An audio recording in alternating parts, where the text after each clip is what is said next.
get an indication from ICT if we are...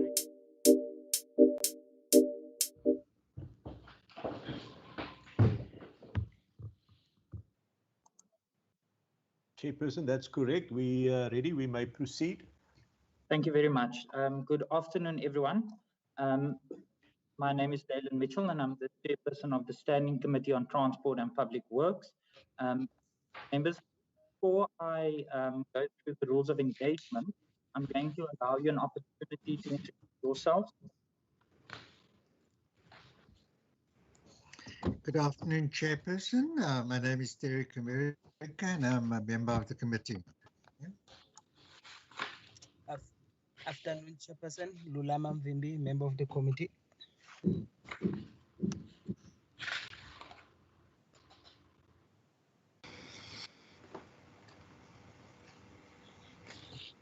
Honorable Van Westhuizen.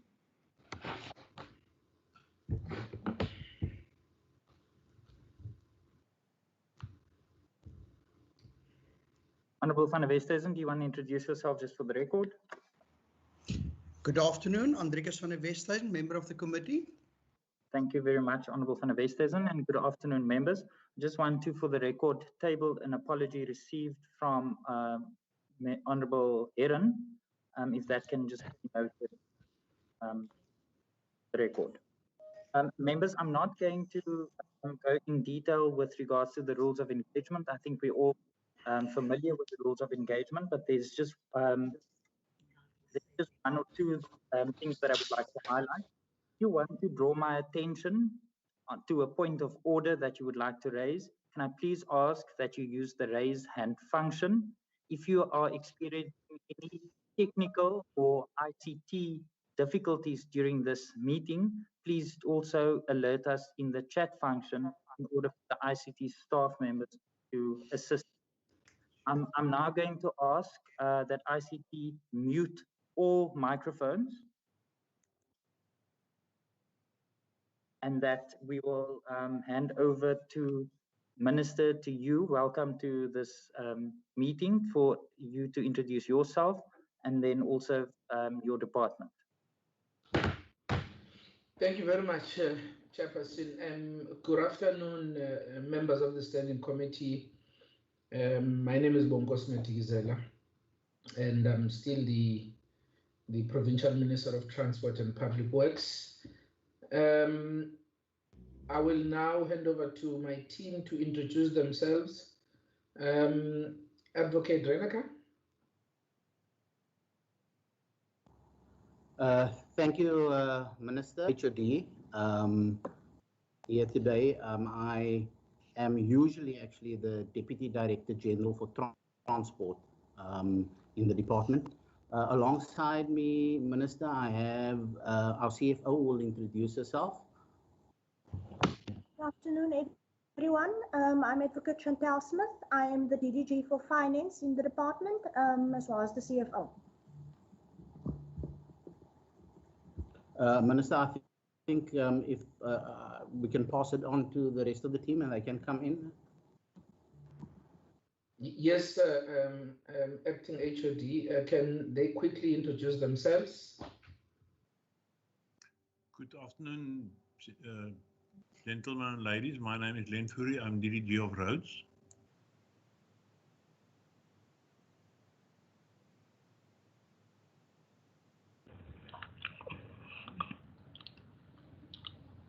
Good afternoon, Joey Pillay, Public-Private Partnerships. Good afternoon, Deirdre Bernard, Chief Director, Transport Operations. Good afternoon, I'm Richard Peterson. Andrea Camp, Chief Director, General Infrastructure.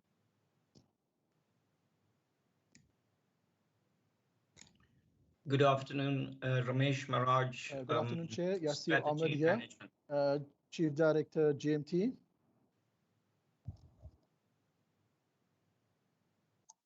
Okay. Thank you very much. Is that everyone, or are we missing something? Chief Director, Road Design. I'm Richard Peterson, Chief Director, Expanded Public Works Program. Michelle Nicholas, Director Management Accounting. Pauline van der Merwe, Supply Chain Management. Good afternoon, Farrell Payne, Traffic Management. Good afternoon, members. It's Gerrit van Skalkwyk, acting DDG for Strategy and Policy. Good afternoon, all. Chief Engineer, Asset Management, Road Branch.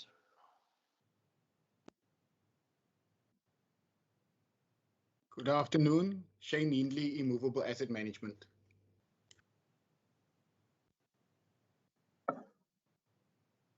All right, members and colleagues, it seems like everyone now introduced themselves. Minister, I'm going to give you an opportunity, if you so wish, to make any introductory opening remarks, as well as the acting HOD. What we will do, members, as per the agenda, we will first deliberate on the third adjustment appropriation bill, and then we'll go to the main budget. So, Minister, over to you. Thank you very much, Chair and members. Chair, I just want to say up front, take the opportunity to send the condolences to all the people that we have lost to COVID-19. We are still, operating under DMA regs, and we must remain vigilant. And my department and many other departments have lost colleagues during this time. And I think it's important to keep all those people in our minds, but also take the opportunity to thank all our frontline service workers for really all the sacrifices that they've made during this difficult time. And Chairperson, we are here to under very unusual circumstances. I mean, it's not often that we consider the third adjustment budget, which clearly indicates that indeed the situation that we are operating under has thrown a curveball on us, and we've got to adjust as we move along. So the details of that, of course, will be dealt with by the team. And our current budget, which is 9.26 billion rands for this year. But of course, we must not forget about the potential risks, Chairperson, which of course might result in further budget cuts, as we've seen, over the last couple of months engagements between the national government and the province. And I think we are all aware that currently as the country we are grappling with two major risks nationally. The first one, of course, is the Fees Must Fall campaign, where the students are really demanding more money to be put into the education. And the second risk, of course, is the wage negotiations that are currently underway. In my capacity as the acting premier, I had the privilege of sitting in a meeting with the National Minister of Public Administration, Minister Mchunu, and the rest of the colleagues, where we were deliberating on the matter. So that poses a risk for us because, again, it might result to the budget cuts. But also, Chair, I must just say that I'm very pleased with the progress that we're making in the province, both in terms of making sure that we revive the economy in our infrastructure projects, where we are moving swiftly to create more jobs and restore dignity of our people, and also in our transport space, where we are trying regularly to bring peace and introduce initiatives that will really bring stability in the transport industry. And I'm also happy, Chairperson, with the strong partnership that we are forming with the national government, the City of Cape Town, so that we can ensure that finally rail transport is restored. And of course, we have ongoing discussions that come with their own challenges but we remain focused, Chairperson, to strengthen this working relationship, because we have to make sure that we put the lives of our commuters first, and make sure that we find a solution to these ongoing challenges. We haven't said that, Chair. I think, as I said, the details of the presentation will be revealed later, but I thought I should just start with those opening remarks. Yeah, thank you very much, Chair, and the members of the committee. Thank you very much, Minister, for those opening remarks. I'm going to provide an opportunity, Advocate Reyneke, to you, if you so wish. Thank you, Chair, and good afternoon to everyone. I'd like to thank the committee members for this opportunity. I'd also, at this point, like to extend apologies on behalf of Mrs. Jackie Gooch, our HOD. She's taking a much-needed break.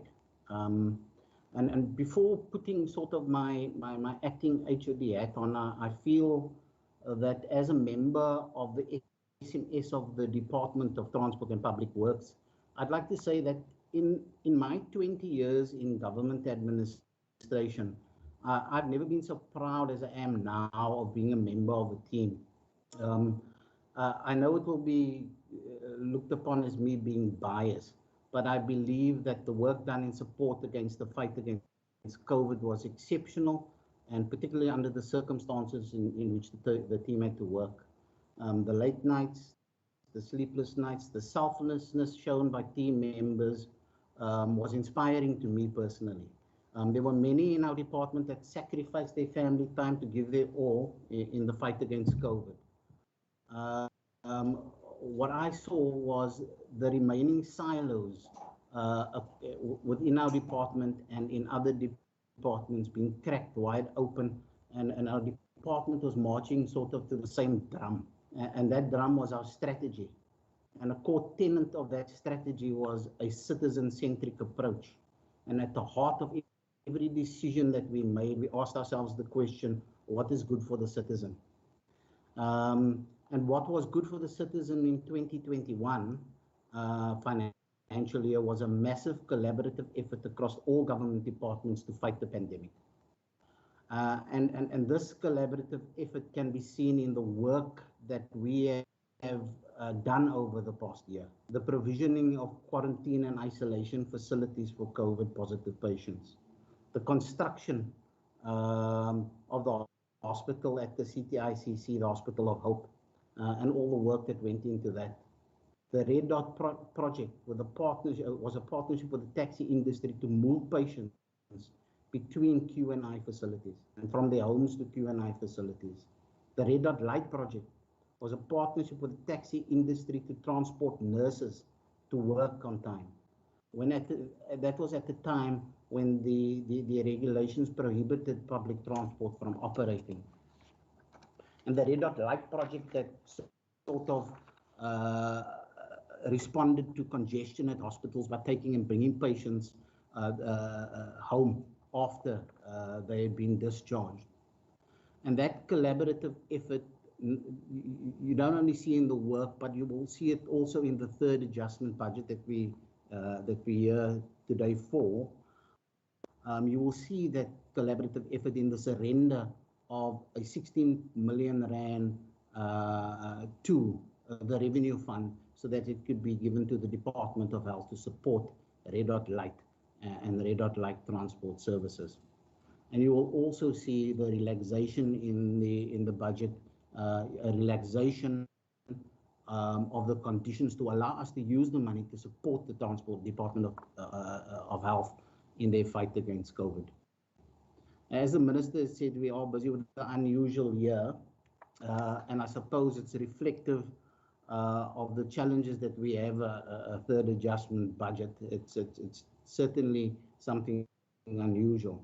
The challenges that we will continue to face in the financial year ahead, as far as the 21-22 MTF budget is concerned, is the planning context, the uncertainty. We're still grappling with the unfolding health crisis. So while we secure our budgets in a particular way, we are aware of all the risks associated and the changes that may happen during the course of the coming year.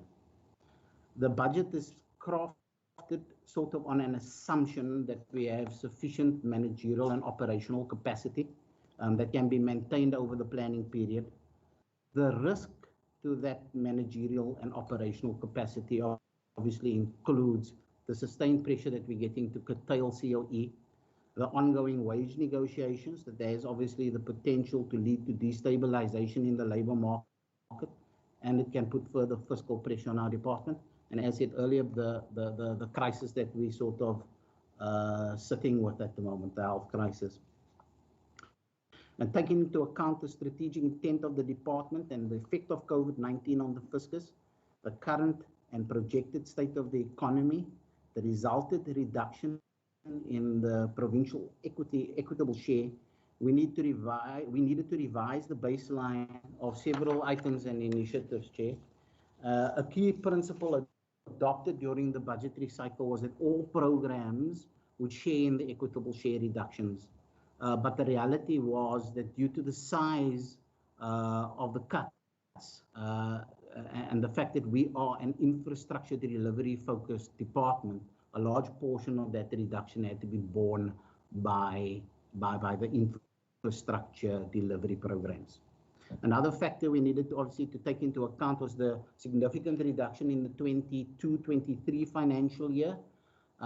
So we had to be careful when choosing projects because we needed to ensure that we had finances across the MTF in order to ensure project completion.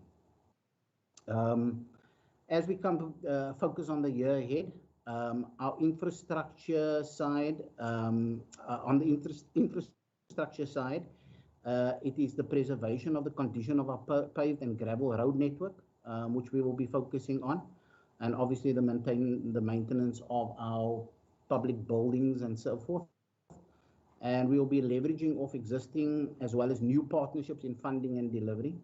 In transport, our focus will remain on trying to better the lives of our commuters and how we can substantially change the mobility, what we're calling a mobility ecosystem. Key innovations include the Blue Dot pilot program, and we will be continuing to support the Department of Health with Red Dot Light, and Red Dot Like. So it's our belief that these initiatives won't only better the lives of the commuter journey, but it will allow us to leverage these initiatives to contribute to the overarching national and provincial objective of job creation. Because essentially what are we doing? We're keeping people in their jobs. And a key focus of our department this year as well remains our staff and their well-being. We will continue to instill a culture guided by our ethical decision-making, our caring, our citizen centricity, and hope.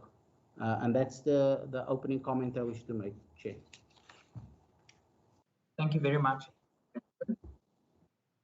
Members, we're going to go straight into the deliberation on the third adjustment appropriation bill for 2020-21.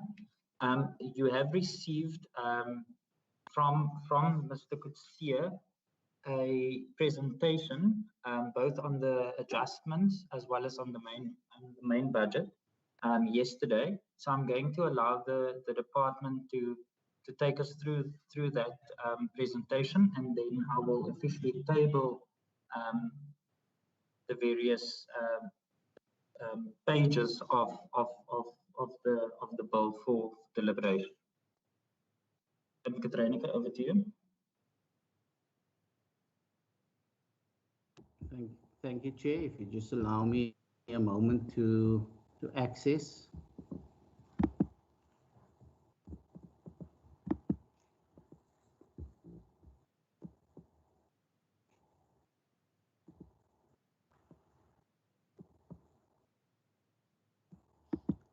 Bear with me.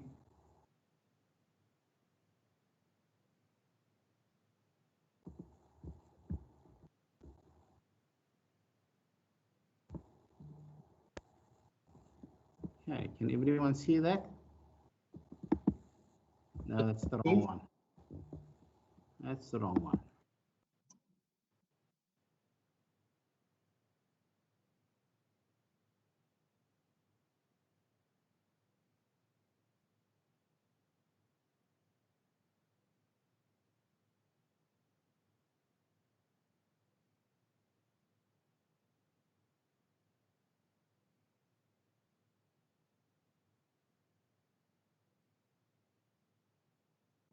Mr. Chair, would you be able to flag the presentation? Chairperson, let me have a look.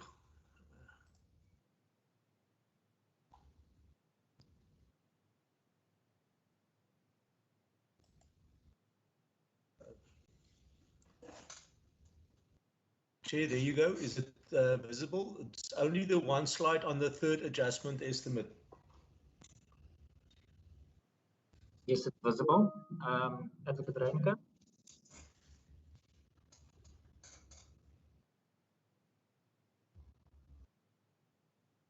Okay, I've just received a message that Advocate Reiniger was disconnected and he will join shortly.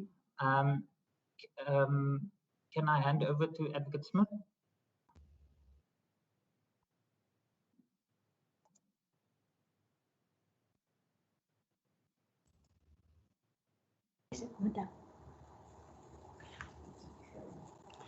Advocate Reiniger has joined. Chair, thank you so much. Technological challenges on our side. No problem.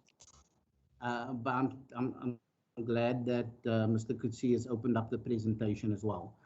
As you can see, it's a one-slide presentation.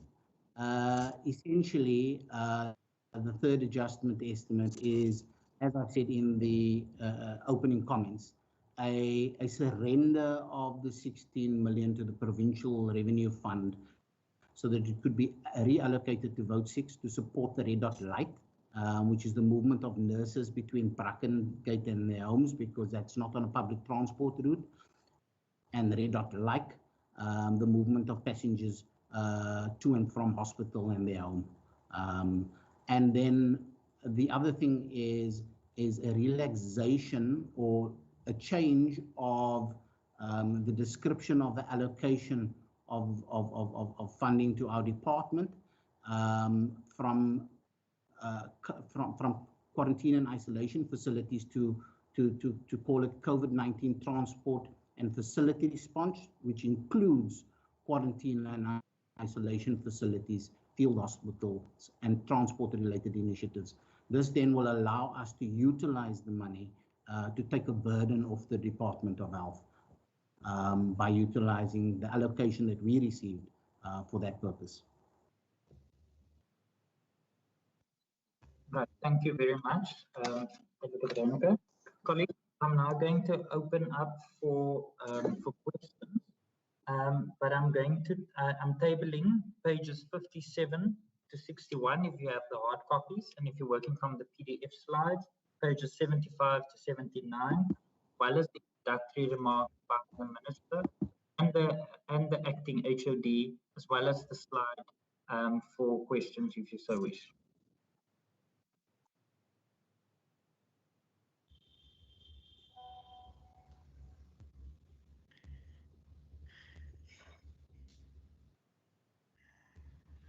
The Honorable Bimbi, and then Honorable Van Westhuizen, and then Honorable America, in that order.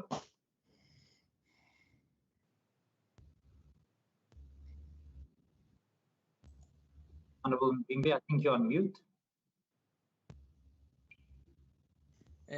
Honorable Chair, may I request that maybe you take other members so long, because I just want to get into the system because there are questions I've got on the slide. So I quickly want to get to the slide. I think it will take me a minute or two. Thank you. The slide that was sent to us.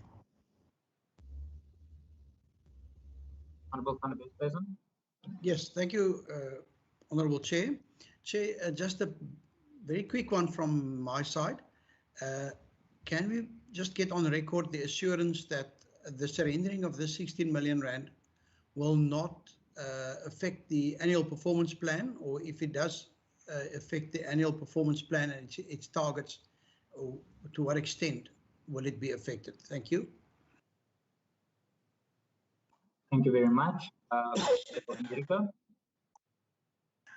Thank you, Chair. I'm a little just confused now. We're not dealing with both the adjustment as well as the main budget, but if not, then I'm in full support with the rationality behind the surrender of the funds to the Department of Health. Thank you.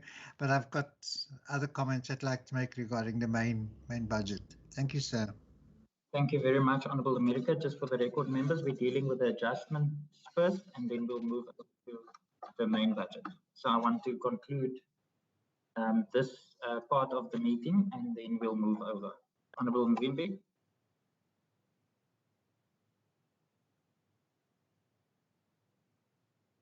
I think, Chairperson, then my question will really be then on when we deal with the next item.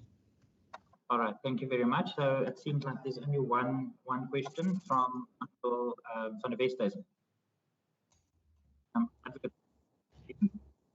Thank you, Chair. Can I respond? Yes, you may. Okay. I can give Honourable van der Westhuizen the assurance the funding that we received was earmarked allocation specifically for the purpose of Q&I facilities. We're expanding that so that we can use it for additional items. It wasn't in our APP. All right, thank you very much. Are there any follow-up questions? All right, if not, before moving on to the main budget, are there any members of the public that would like to pose a question?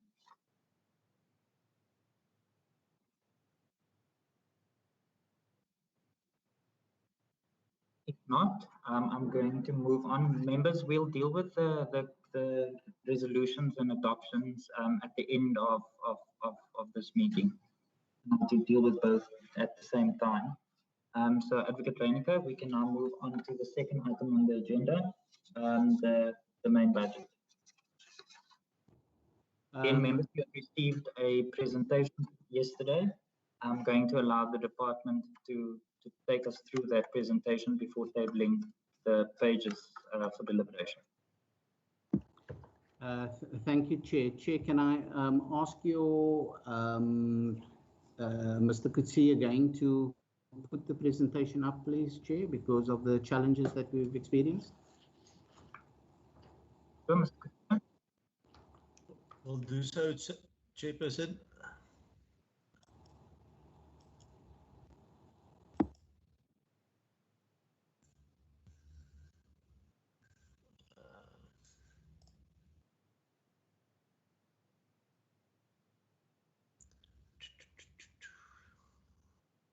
Where are you now?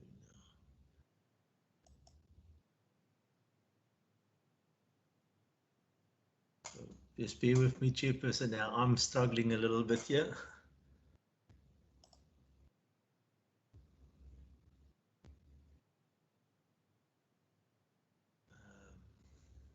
Okay, I think I've got him now.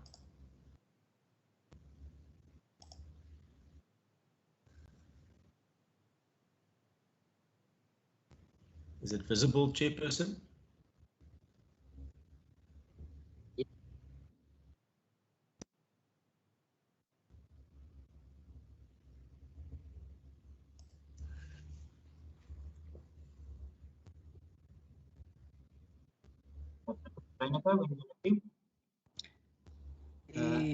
Chairperson, yeah, it looked like I was actually experiencing network problems. Yeah, I'm back again now.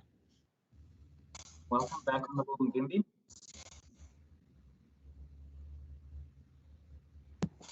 Thank you, Chair. I think we'll start on slide 3. The first 2 slides just being sort of introductory slides.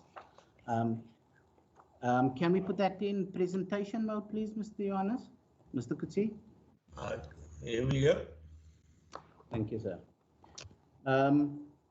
So as you can see from the slide, it basically just sets out the structure and the layout of the presentation.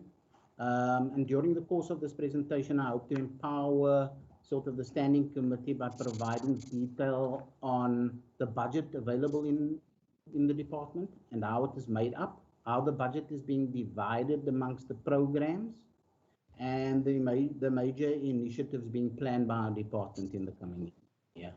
And obviously some of that will be carried through the MTF period. Okay, next slide.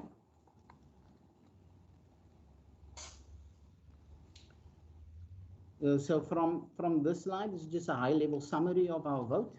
The departmental budget for 21-22 is 19.265 billion, while the budget represents a 689 million increase. One must actually understand that increase is actually got more to do with increases in the conditional grants and earmarked allocations rather than an actual shift on any baseline items within our budget. The reality is that there were cuts to the provincial equitable share, and all of our programs had to cut their cloth, so to say. And as said in my opening comments, because we are infrastructure-focused department, the reality is that our infrastructure delivery programs bore the major brunt of those cuts. Now, I want to point out that the allocation in the 22-23 financial year has been adjusted downwards to 8.6 billion. So we had to be very careful about, as I said, what the projects we would start, because we needed to ensure that it carried through to completion. And the projects within our department are multi-year projects. It's not something that ends at the end of the financial year.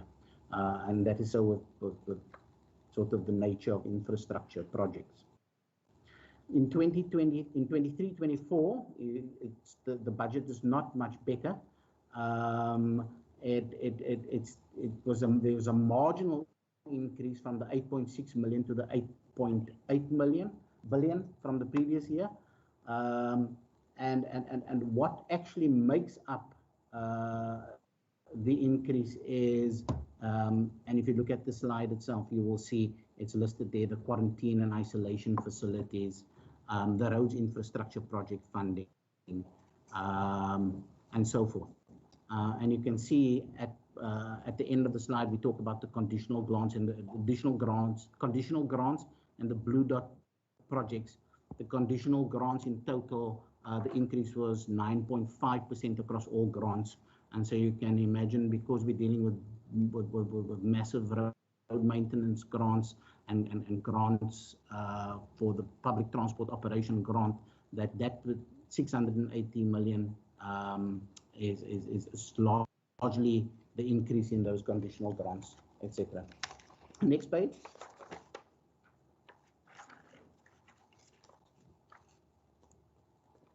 Next slide, sir.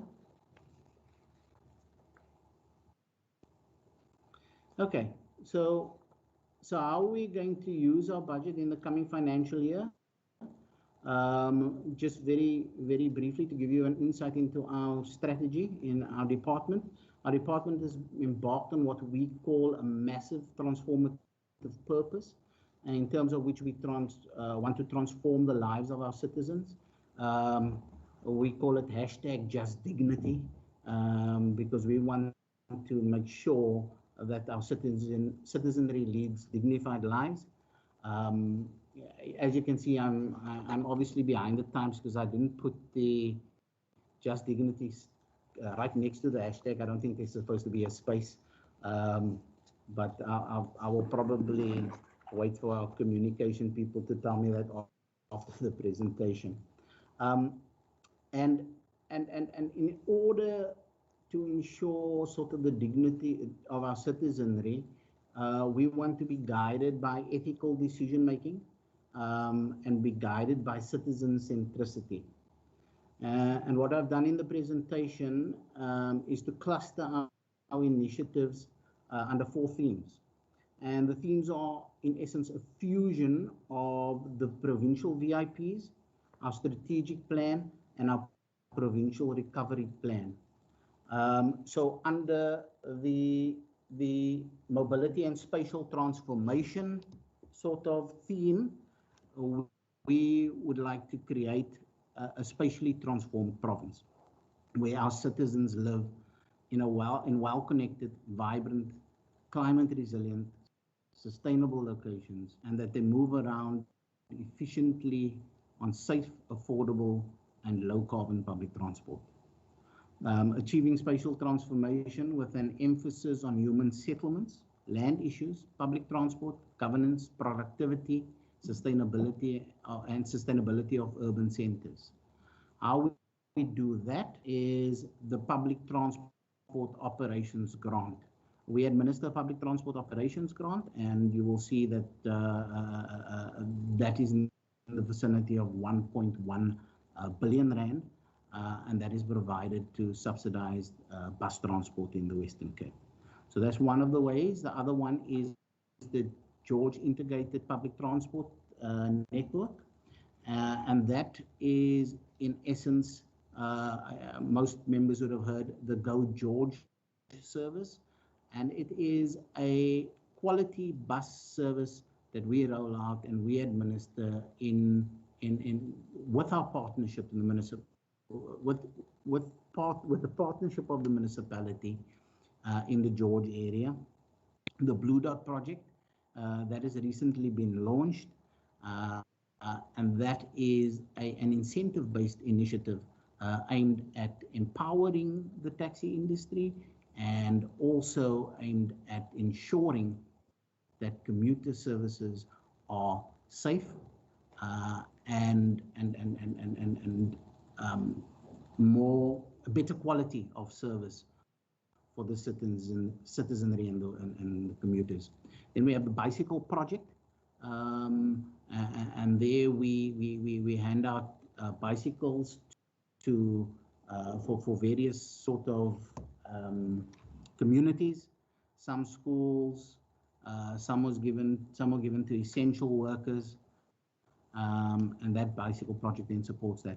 Our provincial sustainable transport plan, and that's a very all-encompassing plan that looks at all aspects of transport and how we make it sustainable and better for the commuter.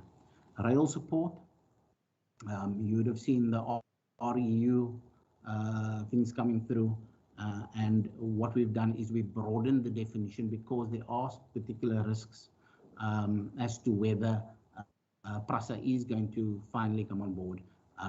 There are particular risks, so we've broadened the definition to include security within the transport space in general. The dial-a-ride service, where we provide transfer to the city of Cape Town for the service to support disabled individuals. The IDP and district safety plans, which district safety plans is essentially geographical plans that you look at a particular area, you look at what the issues are and around the road safety, and you fix those issues according to that geographical area. It's intelligence based. It's based on the data we produce. We look at that data and we try to identify the problems and find solutions to those problems. Can we move on to the next slide? Under the theme of safe and cohesive communities, we want to ensure that the Western Cape is a place where residents and visitors are safe and can feel free, can live free from fear, and their perception of safety improves. And how we're going to do that is through our highway patrol and interception unit initiatives. Essentially, we are redefining the way traffic does their business.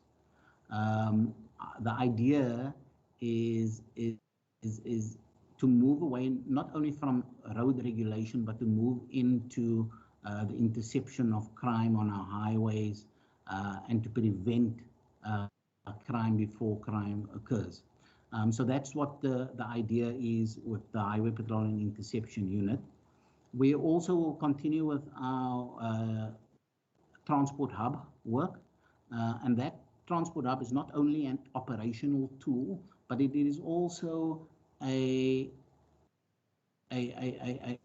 planning tool, a tool where we look at the data, we interrogate its quality, and then we develop initiatives based on an evidence-based informed position. Increasing safety on our roads and on public spaces, including the work around the central railway line. We will continue doing that. Road safety education, communication, and our Safely Home campaign. We've seen some good numbers coming through there. Traffic law enforcement, we will continue to do that function. And obviously to regulate motor vehicle and operating licenses within the Western Cape. Can we move on to the next slide? When I talk about operating license, we're talking about public transport operating license. As far as the economy and jobs are concerned, the aim is obviously to drive job creation and economic opportunity. And we're going to do this through our investment in infrastructure and maintenance on our roads and our general provincial infrastructure. Maximize the returns from our immovable assets and the release of the assets to unlock further potential. We do it by through our road freight strategy, and we see how our strategy will empower the economy, and through empowerment initiatives like the Artisans Program and EPWP. Under the heading Innovation and Culture, the aim is to deliver government services to the people of the Western Cape in an accessible, innovative, and citizen-centric way. And how we do that, we intend to invest in our ICT innovation like Emerge, and the integrated data hub comes up again here in this space. And what we want to achieve is to effect integrated service delivery.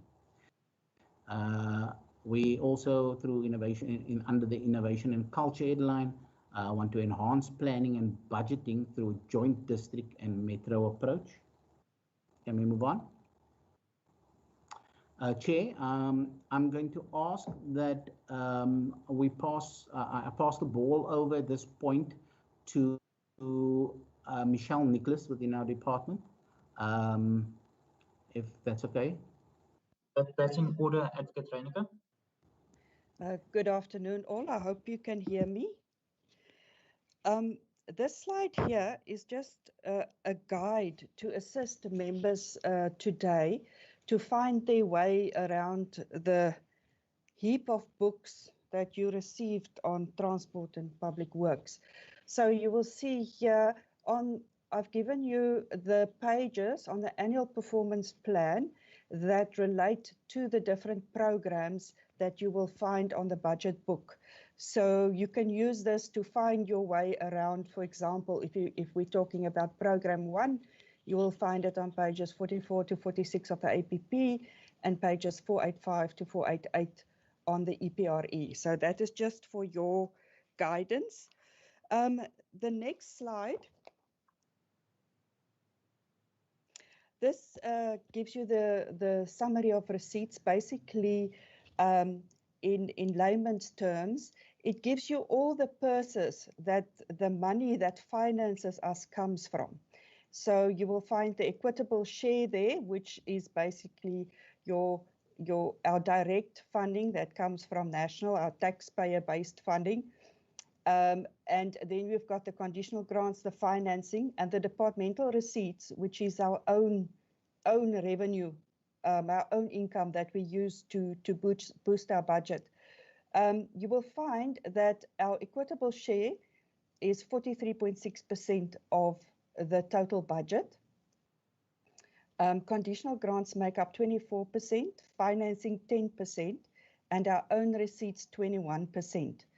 You will also see, if you look at the growth on the right-hand side of this, the right-hand side column, that the budget growth over the years is 2.6%, which is less than the inflation rate. So what it means is that even though our money looks big, we actually buying less with it because everything else that we're buying has become more expensive. If we can move to the next page, it just gives us a breakdown of the previous graph, and it just shows you how the breakdown in the funding looks like. The next table, what I try to do here is to show you how the budget changed from last year's numbers that you've got in last year's budget book.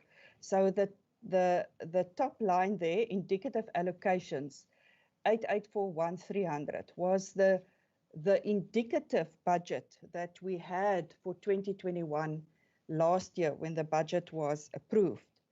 And I wanted to show you the reduction of 300 and nearly 60 million that was that our budget had to incorporate.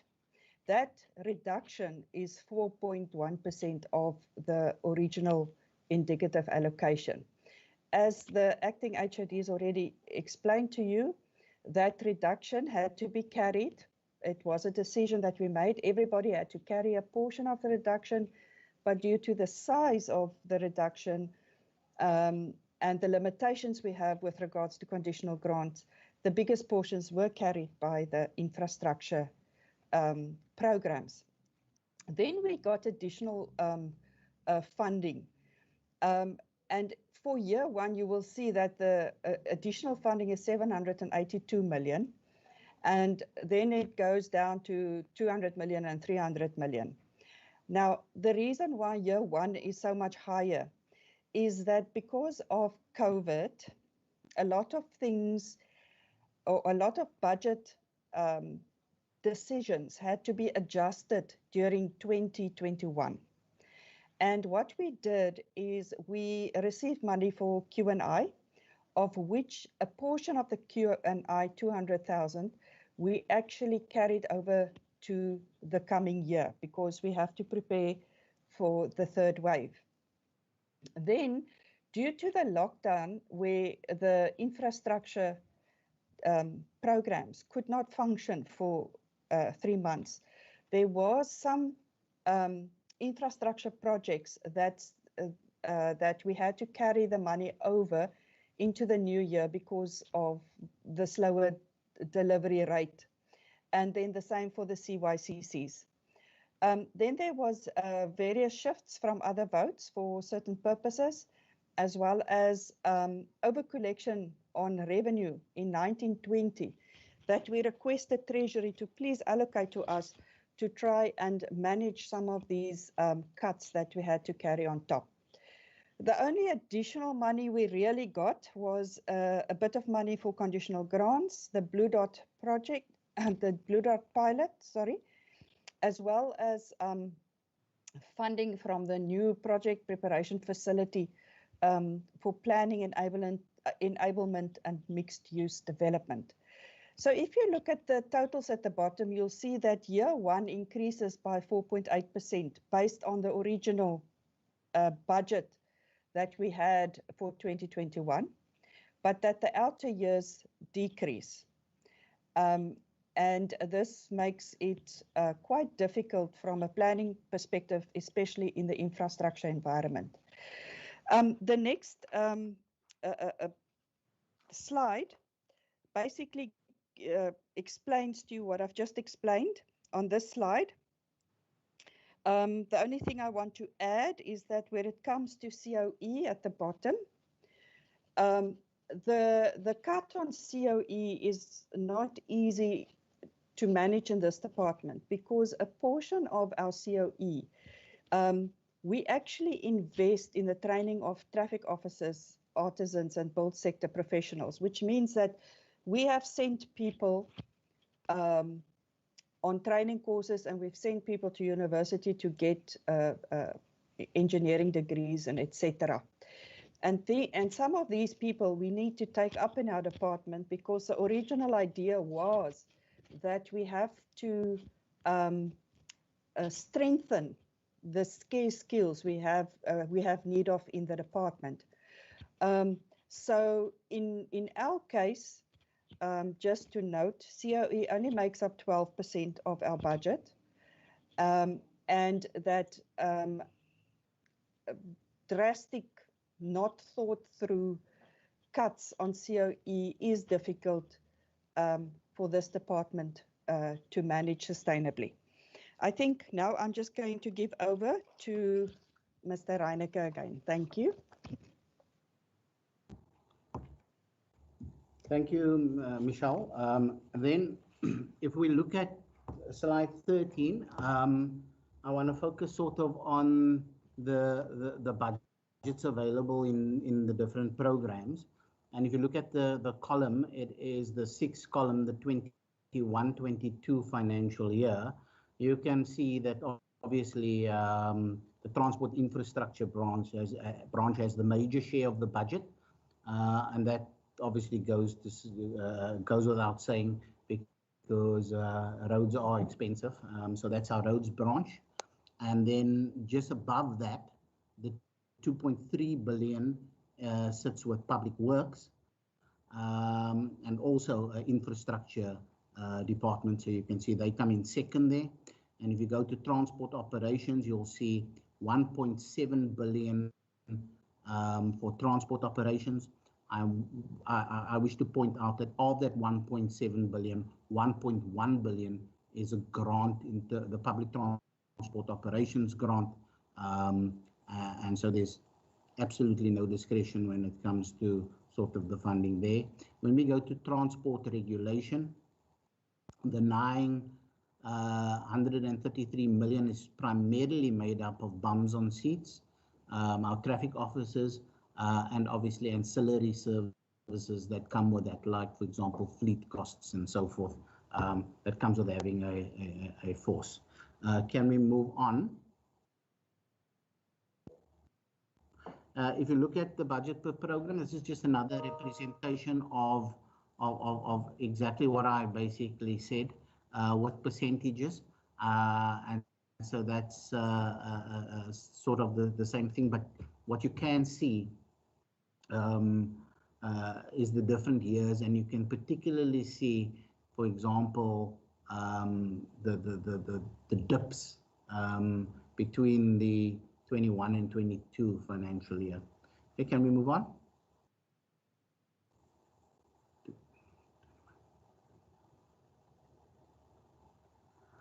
Okay, this is economic classification of the budget. Once again, if you look at the economic classification of the budget, you look at the 1.1 billion for COE, which is under strain. That is 12.5% of 12.3% of the budget. And then if you look at the goods and services budget, which is just shy of or just over 3 billion rand, that is for the maintenance of public facilities and our roads and our general infrastructure. And if we move on a little further down, I'm just showing you the big ticket items. You'll see the 1.1 under public corporations and private enterprises, the 1.1 billion. That is the grant I spoke about that you'll find in program 4. And then the other big ticket item you'll see is a 2.7 million classified under buildings and fixed structures. And that is obviously for our capital projects that we're rolling out. The next slide is a geographic sort of a graph presentation as well of that. So it's the same thing. And so can we move on?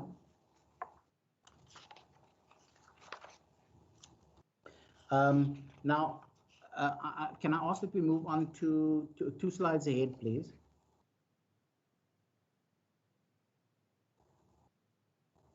Because all those words on the slides before that, 1 second, all the words on the slides before that is in the table itself. And in the table itself, you can see that the earmarked funding for Vote 10 is described in the first column.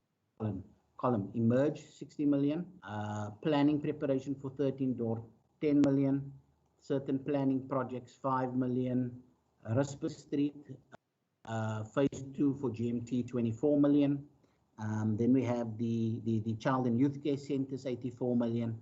Urgent maintenance at the youth centers, an additional 26 million.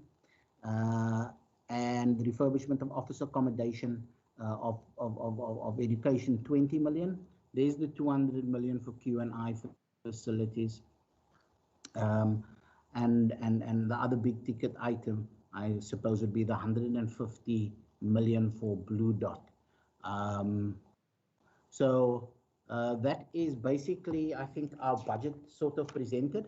And I thank you. And if there are any further questions, you can, well, you're welcome to pose them.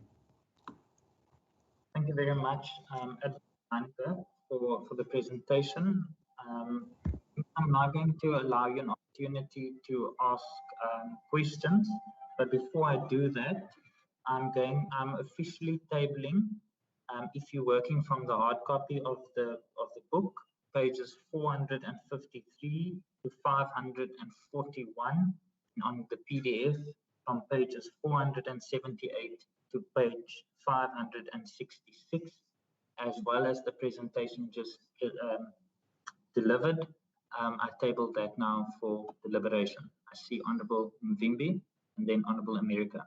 If I could please ask that you either reference the page or the slide number when you pose the question, please.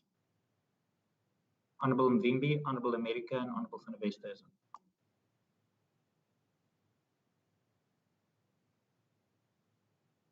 Thank you very much, Chairperson.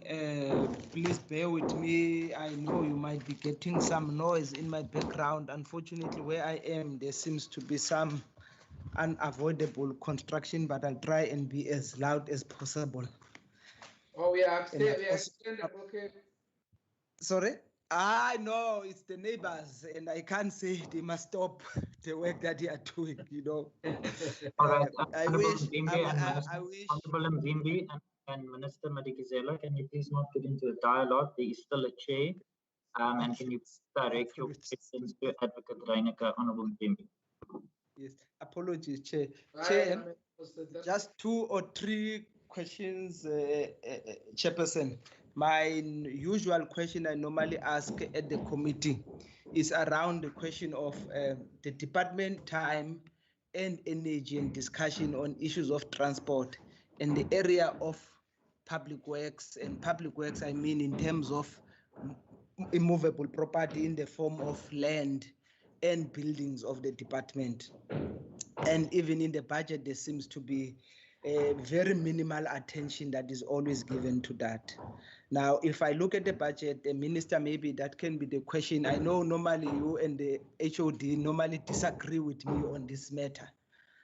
If I look at the budget, most of the budget is nothing that speaks to about identifying pieces of land and also identifying building for purposes of spatial integration and economic development.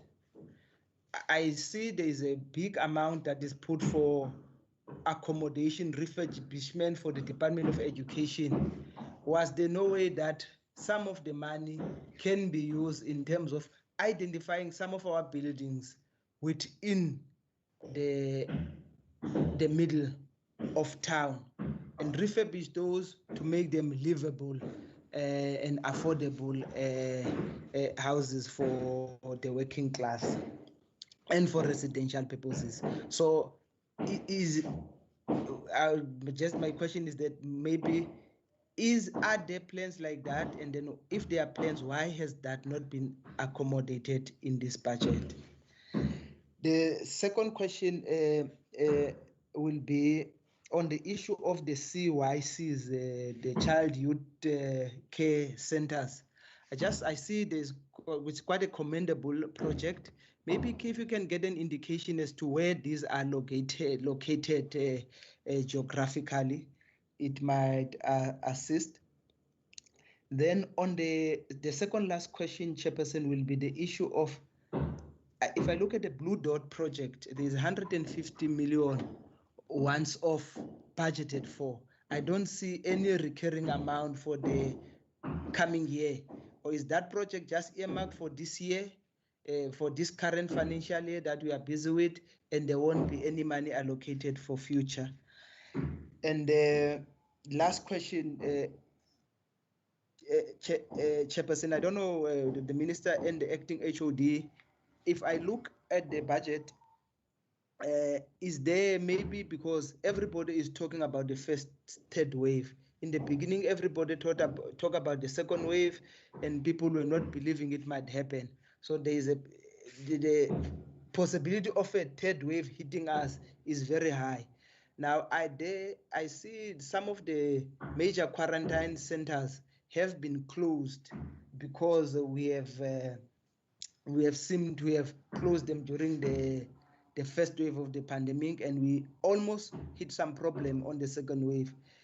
Now, on the third wave, are there any plans for future quarantine? I see there is money that is earmarked for that, but if maybe can we have specifics as to which areas now have been identified for either as quarantine or as isolation centers?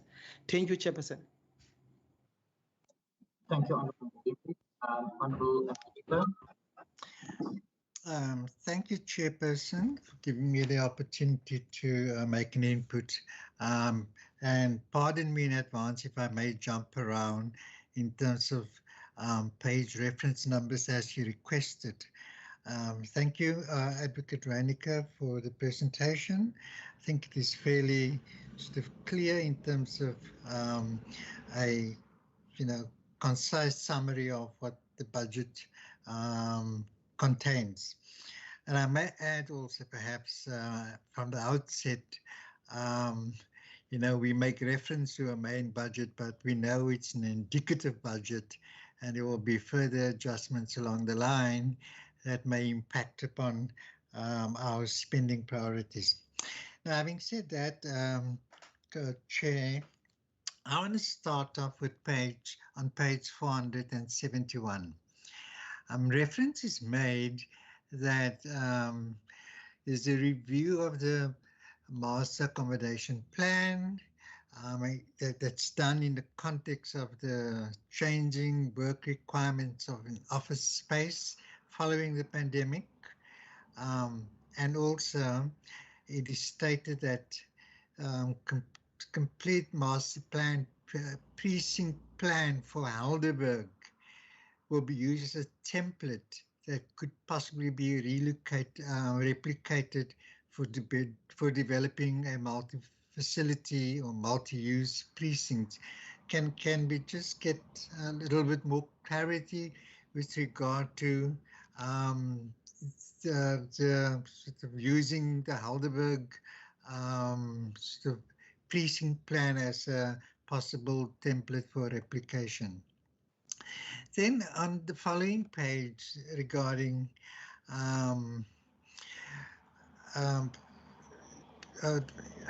which is page 472, it is laudable that it is stated, and the huge infrastructure road maintenance projects listed, and one of the second last paragraph of that page states that these projects identified is to promote economic growth that will continue in various stages.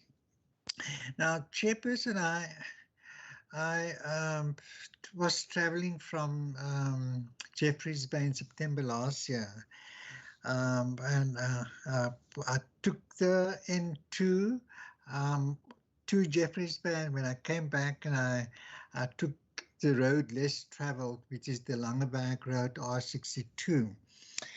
And I must say that, the large part of the road that's on the Eastern Cape section was fairly sort of challenging, full of not potholes, but very uneven and very narrow at very critical times.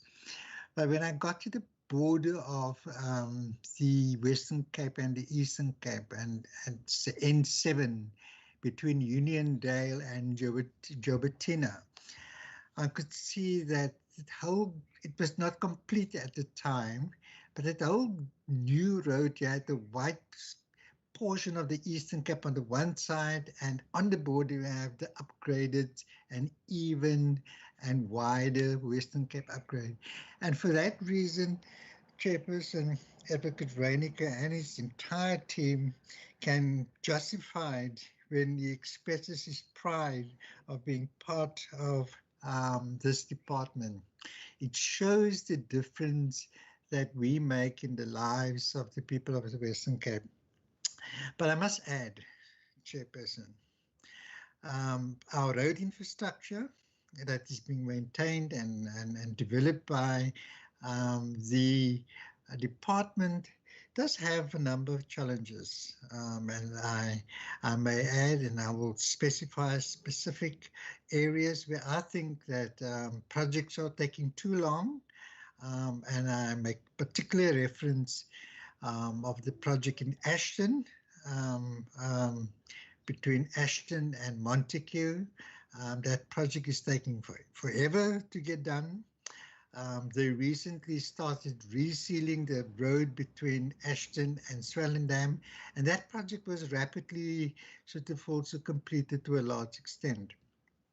But then again, if you take the R62 from Montague to Barrydale, that road is in excellent condition, it is well maintained, etc.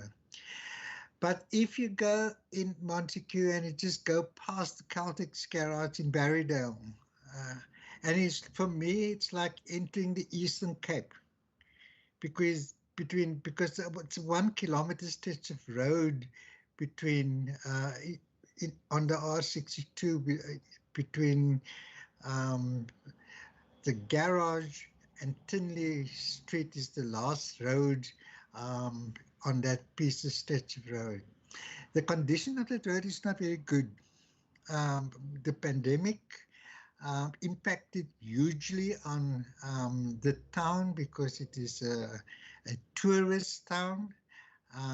The businesses suffered significantly, and the road infrastructure during winter in particular, there's no decent parking along the road. The road is narrow, it is uneven, etc. And it's muddy, and certainly knowing that perhaps it's a project that will be considered perhaps now, but perhaps in the outer years, because the upgrading of that piece of road will complete the entire section from Barrydale and beyond, up till the Montague and beyond. So I would like to know whether it is to be considered as a future sort of project of the department, because I think it will certainly complete the whole sort of project, if I could put it that way. So then specific other question to Chairperson is that the dial-a-ride provision is made for the transportation of 200 passengers per day, and there's a cost attached to it. Is that the cap? You know, so if more passengers require the services of the dial-a-ride service provider, is there a built-in mechanism in the sort of budget that would possibly accommodate an increase in need for the service? Or is that, so if you passenger number 201, sorry, we can't accommodate you because we only budgeted for 200. Then further, Chairperson, in the budget, I don't see any provision for EPWP expenses for the outer years. Is that a cost that cannot be sort of quantified at this stage, but it is done on an annual basis? Then I will certainly understand. And then lastly, Chairperson, I think the department is such a huge department with such a huge budget that work with people with varied skills of competencies and experiences. It is commendable that the department is able to contain its cost COEs at 12.8%. But I must add, Chair, it can present a serious risk for us in the outer years because we operate in a very global environment where scarce skills are often sort of required globally, and it may pose the risk that we may lose serious scarce skills and be unable to attract the required skills to continue to deliver on this excellent services that the department renders. I thank you for that, Chairperson. Thank you, Honourable Minister. Honourable van der Westhuizen.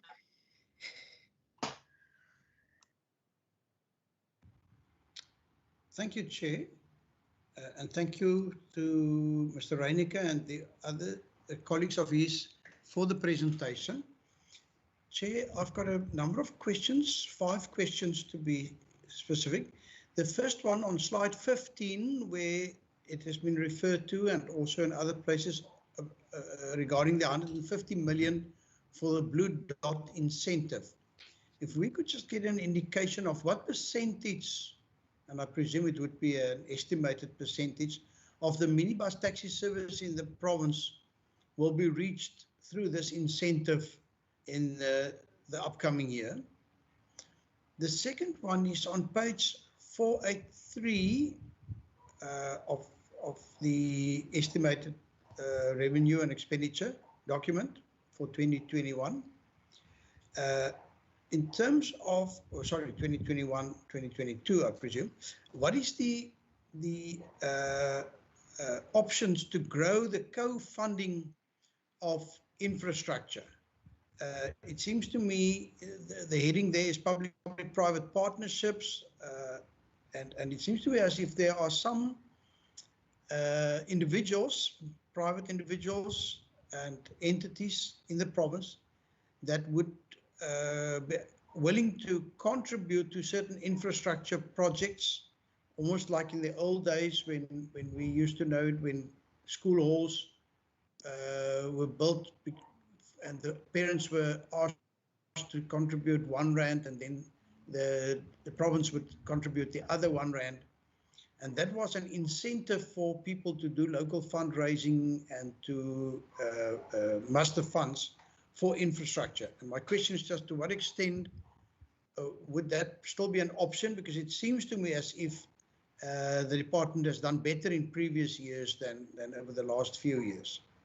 Then a question, and I'm sorry, Chair, I don't have a specific page number for this, but in terms of the Go George bus service, we know that there have been a number of aspects complicating this, and I think one of them is the slow rollout. Now it's a bit of a chicken egg situation because of the slow rollout. New role players have entered the market there in terms of transport. On the other hand, they have been slowing this implementation of the last phases of the Go George bus service down. So what phases will be rolled out during this financial year, and when can we expect to see the final rollout of the plans as originally planned? And then, Chair, if I may put on my hat as Chair of the Standing Committee dealing also with environmental affairs, I do know that we have learned from some, particularly in the Karoo, that the issue of environmental authorization for gravel pits for the maintenance of the vast network of gravel roads, that seemed to be a problem. So my question is, to what extent has this department budgeted to obtain environmental authorization for such gravel pits, or who should take the lead in that regard? if it's not this department. And then lastly, Chair, I'm quite thrilled by the options of using technology and IT. Now, we've seen in the past that, for example, in terms of traffic law enforcement, this province has made some big advances in terms of gathering, for example, video footage of moving violations and so on. So my question is, to what extent are we continuing that investment in IT? But then, if I can throw this in, to what extent are we also able to contemplate the use of public transport options for government employees that are currently using the GMT, the government motorized transport? And here I'm just thinking of the new e-hailing systems. It just seems to me as if this is a trend that's being fully, I almost want to say, embraced by the private sector, yet it doesn't seem to me as if government see the use of e-hailing transport options as one that could benefit and be a very cost-effective benefit for moving government employees from site to site. And perhaps if I could just ask, what would be the department's views on that? Thank you very much, Chair. Thank you very much, members, for that round of questions. Advocate Reinicke, I'm going to hand over to you and to Minister, and whoever needs to answer, I will allow you the opportunity to direct it to the relevant person.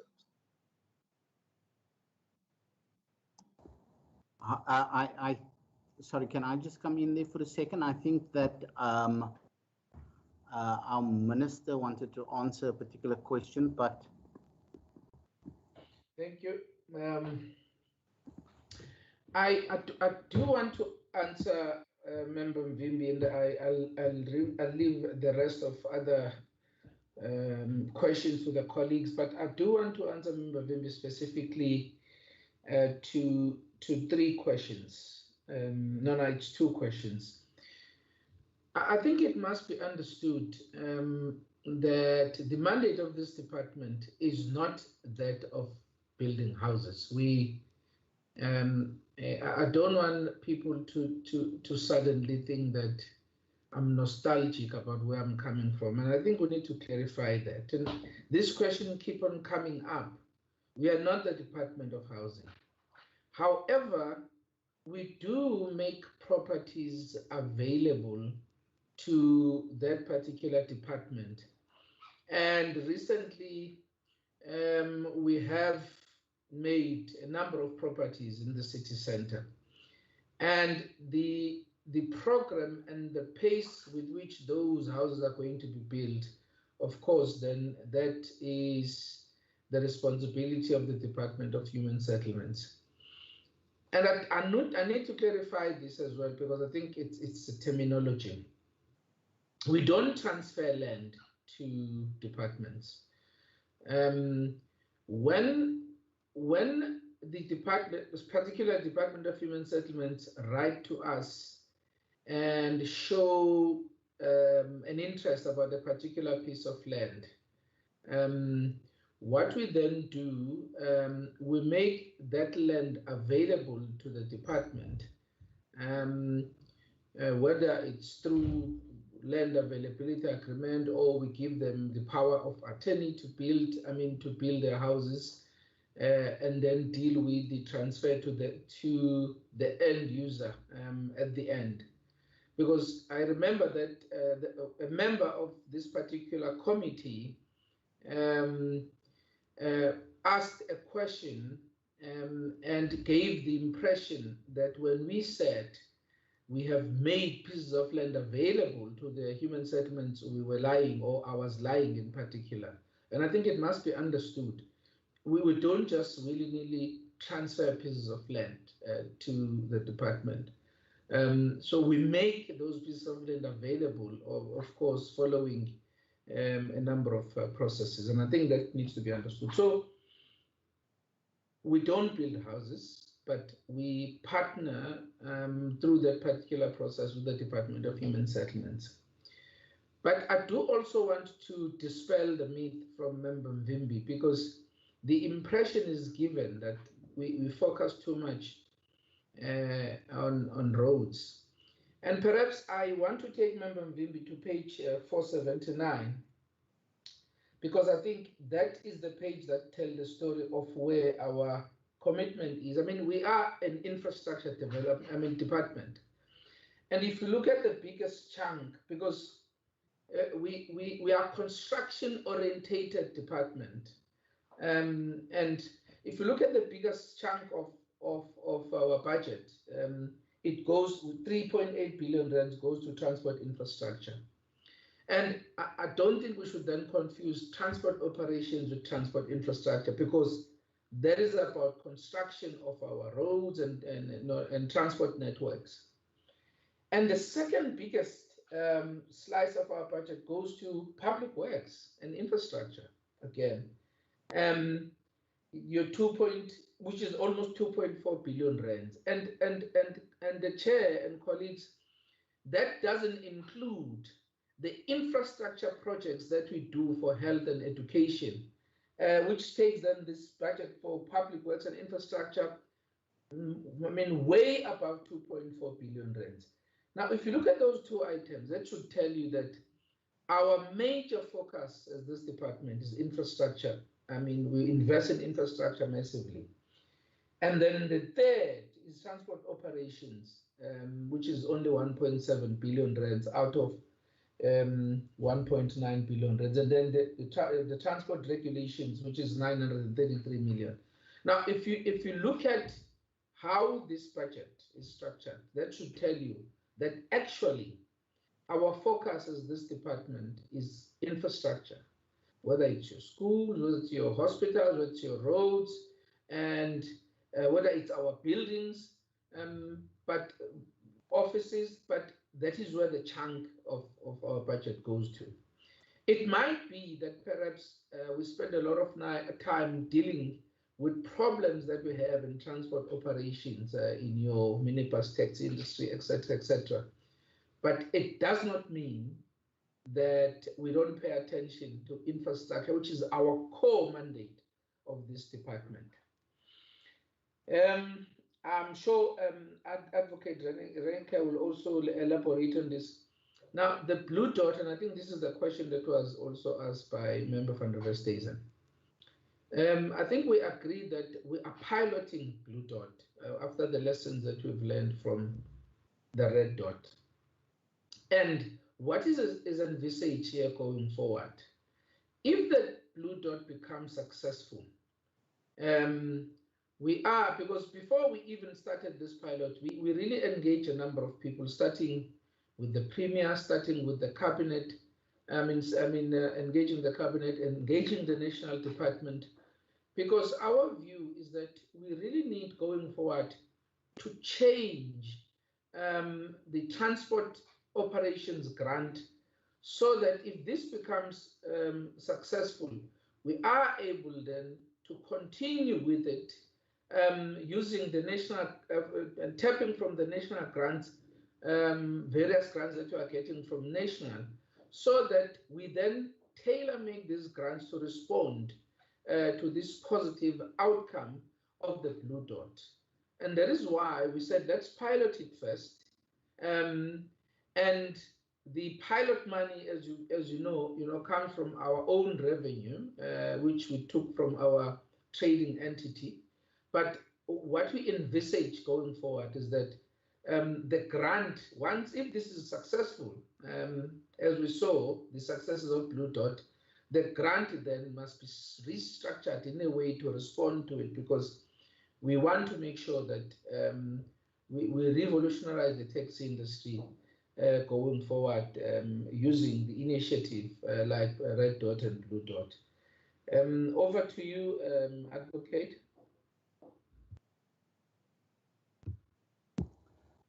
Thank you, Minister.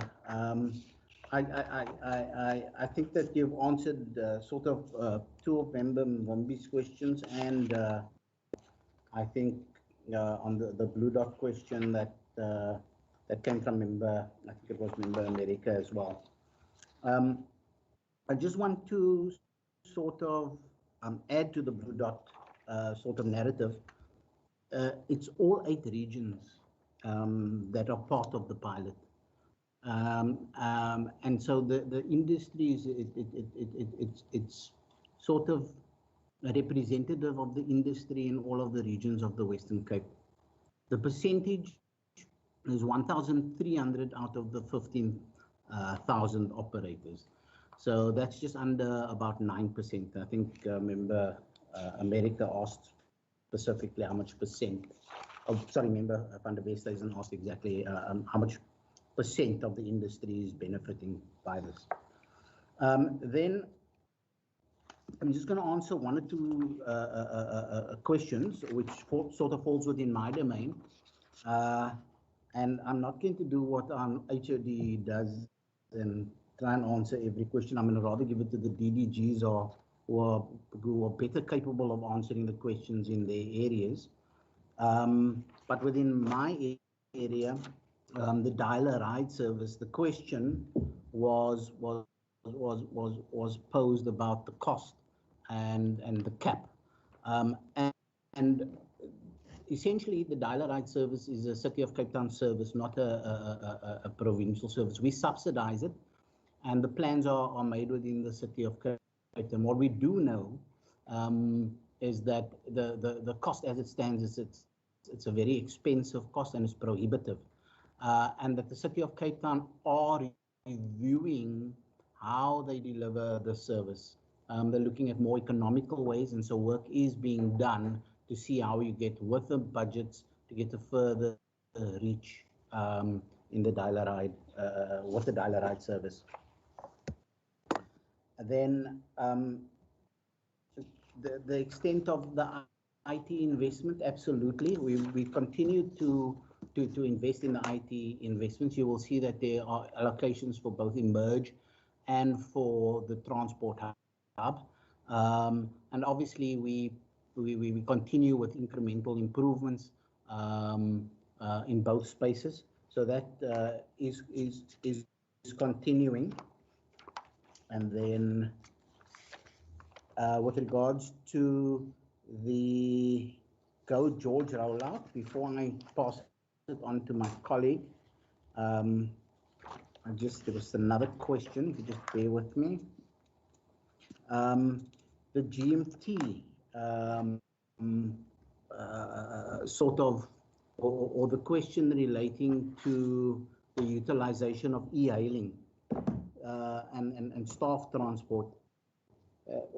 In GMT, we sort of initiated the design of a such shuttle service. The project is in its initial stages, but it will include, for example, technology and an app that will be focused sort of around the e-hailing and booking of trips and so forth. It is at its initial stages, but we are looking at it. And then I think I'm going to just pass on to my colleague, Mrs. Rabana, to speak about the Go George stuff. Thank you, Chairperson. Through you. In terms of the question around the rollout of the GIPTN and the next phases, phase 4A, so we've rolled out from phases 1 to 4B, which is roughly half of the George municipal area. Phase 4A, which is Tempeleto, which is the biggest rollout that we aim to do by January of 2022. The reason for the delay in rolling out that phase is obviously there is a much needed infrastructure injection, and we haven't received the grant allocations that we've requested. We need at least 200 million rand a year to fix and maintain and the infrastructure in George for the GIPTN over a 3-year period. Unfortunately, we've not been able to access that kind of funding from the Public Transport Network grant. The remainder phases is phase 5, which is to Wilderness Heights and Toosranton. And phase 6 is to the university, NMMU, the airport, and Heralds Bay. That last two phases is 5% of the complete rollout and will be rolled out very close on in terms of about 2 to 3 months after phase 4A, which is Tembelete, will be rolled out. And we do appreciate that there has been an increase in some illegal operations in the George area, and that is something that the law enforcement agencies are addressing as we speak. Thank you, Chairperson. Then, Chair, I'm going to pass on to our CFO, who is going to address further questions. Thank you, Chair. Through you, Member Rimbi's question about utilizing the immovable property portfolio and the public works portfolio. If you look at page 471 right through to 472, you will see what we've indicated to you there is how we will use this property portfolio, not just to identify land, but also to create jobs in the province. Amongst others, we spoke about the Precinct for Founders Garden Artscape Development Project. There's the Conradi project for affordable housing and all of that opportunities. In addition, on the presentation, slide 11, we've given you an indication of the project preparation facility allocation for precinct planning, enablement, and mixed-use development. Amongst other things, Chair, we've identified the office block on the corner of Leeuwen and Loop Street, what we refer to as Leo Loop, for a assessment in order to determine whether or not that would actually make financial sense in order for us to give that up for affordable housing as inner city affordable housing as well. Then, Chair, in relation to the question about future Q&I sites and the areas identified, I'm just asking the committee to remember that we identify Q&I sites on the basis as a response to the health strategy. In other words, where there's an outbreak, we will, on the back of what health gives us as an indication of where the outbreaks are and what the response needs to be, identify Q&I sites in that areas. What I can tell the committee is that for the next 3 years, Brackengate has been secured as a field hospital central to the treatment of COVID specifically. And this department is facilitating that process.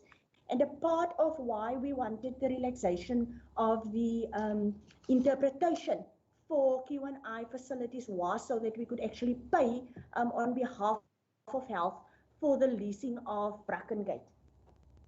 Then, Chair, there was a question pertaining to EPWP by Member America, indicating that there wasn't an allocation for EPWP in the outer years.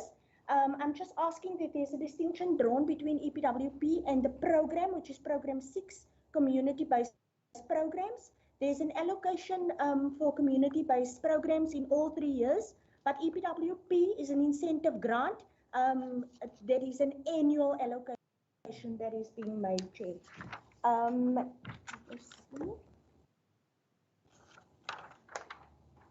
Then as far as the partnerships are concerned, as part of the work going forward, the department did indicate that what we are investing on and moving forward from a policy point of view is work together with the provincial treasury, local government and other departments, Chair, to look at partnership models as well as the governance structures around partnerships that would actually allow the private sector to invest in public infrastructure and for us to then be compliant in terms of the rules as to how we accept that investment.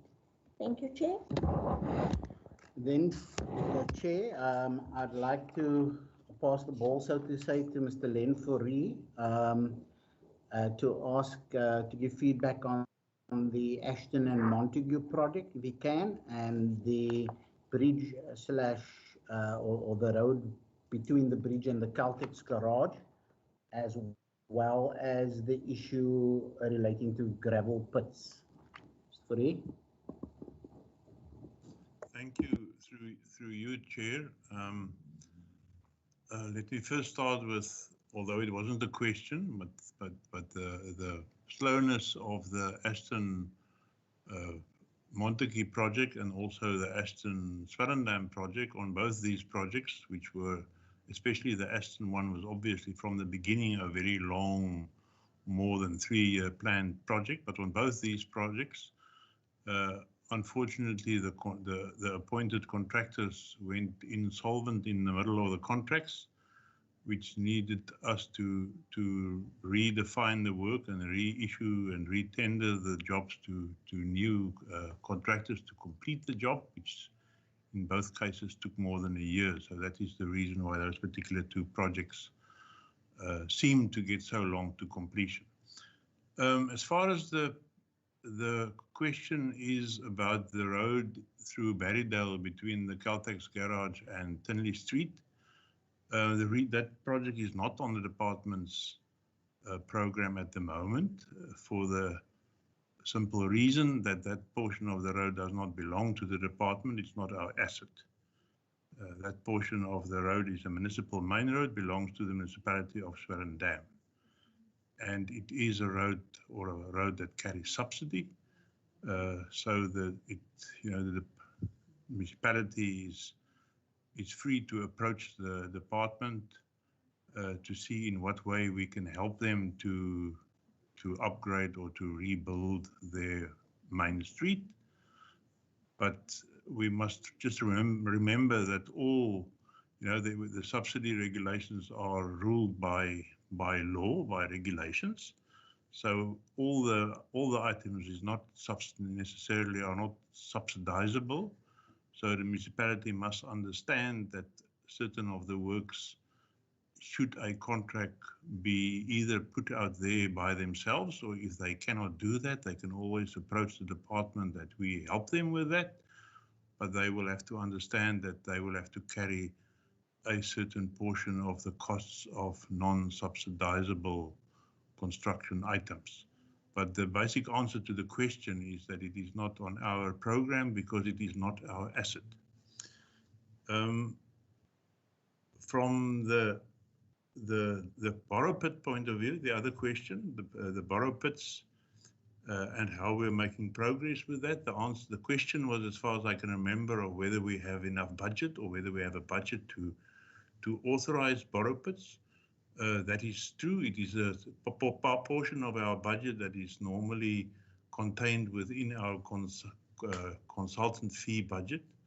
So it's not a real problem. The money is there to look for new borrow pits and to find new borrow pits. We normally spend in the region of 4 to 5 or even more million rand per year on that particular exercise. It has always been difficult, and it has been difficult in the past to get the approval to open borrow pits.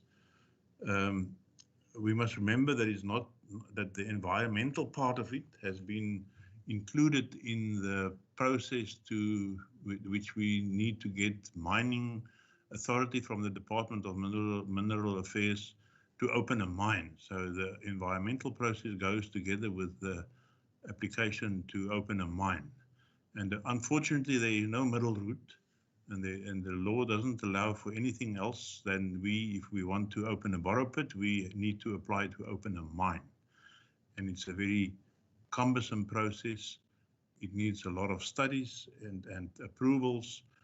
And even after we have the approval from the Department of Mineral Affairs, we then have to expropriate the ground. And to do that, we must first go through a land use planning application with the relevant municipality, because you cannot, if you open a mine, it is not agricultural land use anymore.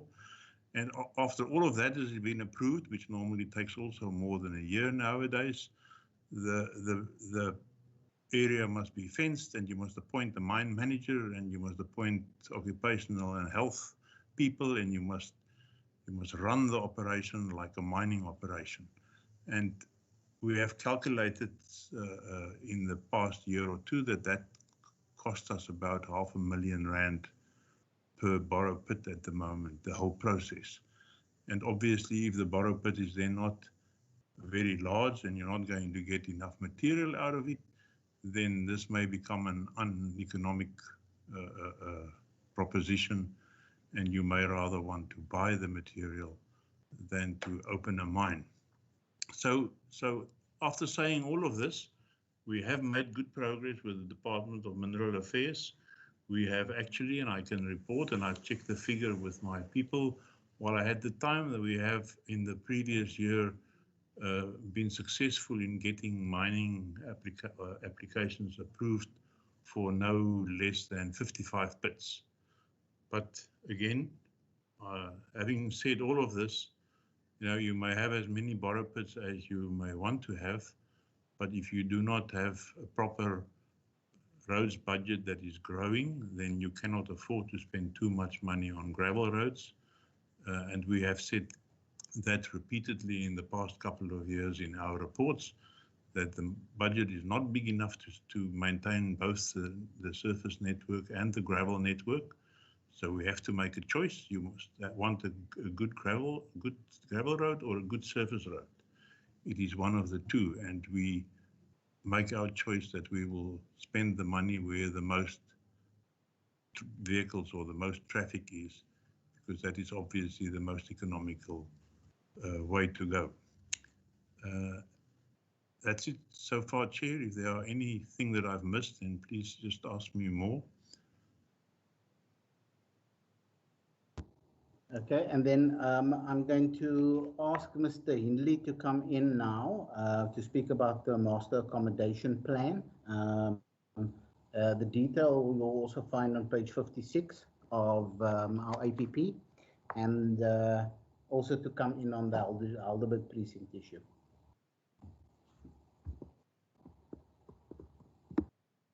Thank you, Mr. Advocate Reyneke. Good afternoon, Chair and members. In terms of the Master Office Accommodation Plan, due to the impact of COVID on the development of the Master Office Accommodation Plan, a decision was taken to rather work with the return to work plans of the various Western Cape government departments, which will ultimately guide the requirement and utilization of office accommodation by the Western Cape government. As things stand at the moment, we will be using 3 departments as a pilot, and those 3 departments is Transport and Public Works, ourselves, the Department of Health, and the Department of Environmental Affairs and Development Planning, to determine the impact of COVID on the utilization of office accommodation. The reconceptualizing of buildings will also have to be considered in terms of potential changes in accommodation requirements. And we have already started with this, and that is the extension of leases of office accommodation has definitely required a rethink, because what we have found is that the need for office accommodation, because of the change in work arrangements, especially working from home, the requirement for office accommodation is busy reducing. And obviously linked to that is also the issue of parking requirements, because I mean, if there's less people in the building, there's also less vehicles that would require parking. So that is, we have started with the process, and this will then inform the ultimate master office accommodation plan, which will be taken through the required approval processes, consultation with PTM, and then to cabinet as well. So that's in terms of the master office accommodation plan. If you just bear with me in terms of, there we go. In terms of the Helderberg precinct, we have purchased 2 land parcels situated on what is known as the N2, but actually the T2, just before the Broadlands exit on the N2 in Strand.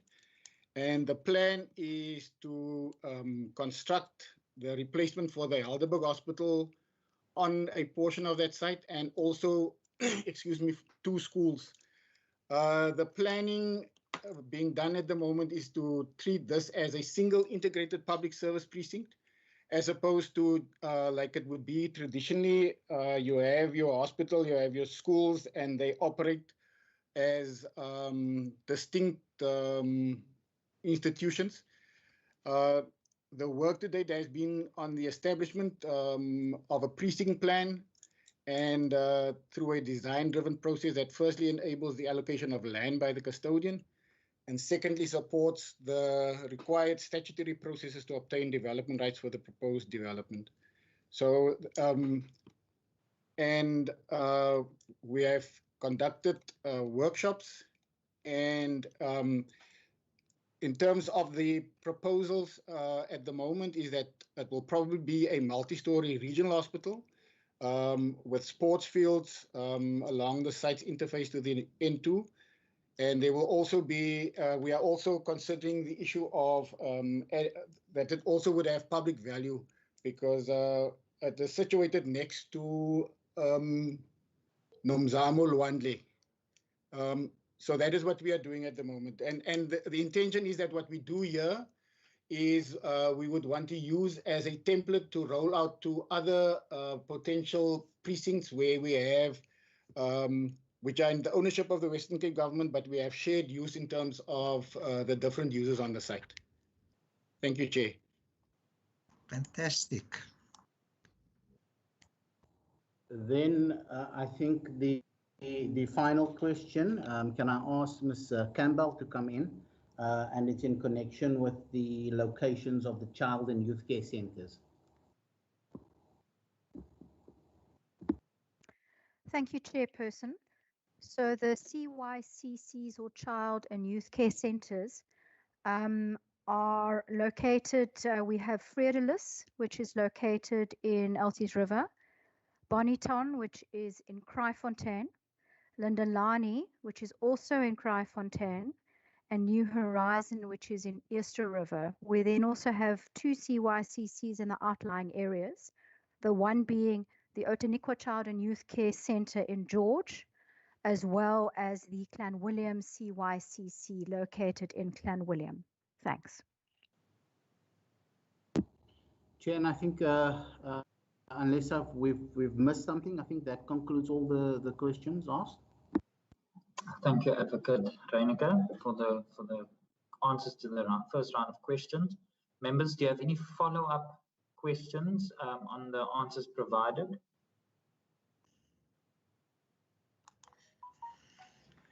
The Honourable America. Thank you, Chair. It's not a follow-up question, but just a brief comment and a new question. I'm extremely inspired by the last input regarding the master accommodation plan and Helderberg precinct. I think it's a testimony to the kind of innovative thinking that permeates this department.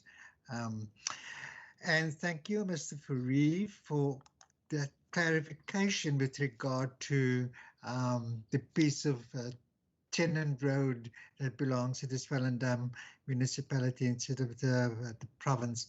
I will certainly take it up and further with the municipality.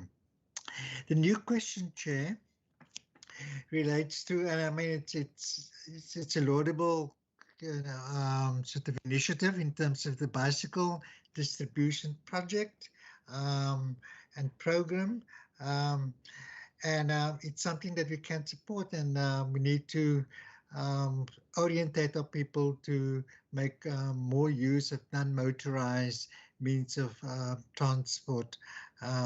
However, I think there was a fantastic, there's a fantastic initiative in Langa that is often featured on TV in terms of young people using bicycles as a means of doing home deliveries to residents of the area. Isn't there perhaps a possibility that we could possibly conceptualize a similar project using this program as a basis for development in other disadvantaged areas where we can create opportunities for young people to employ themselves and make life easier for our citizens.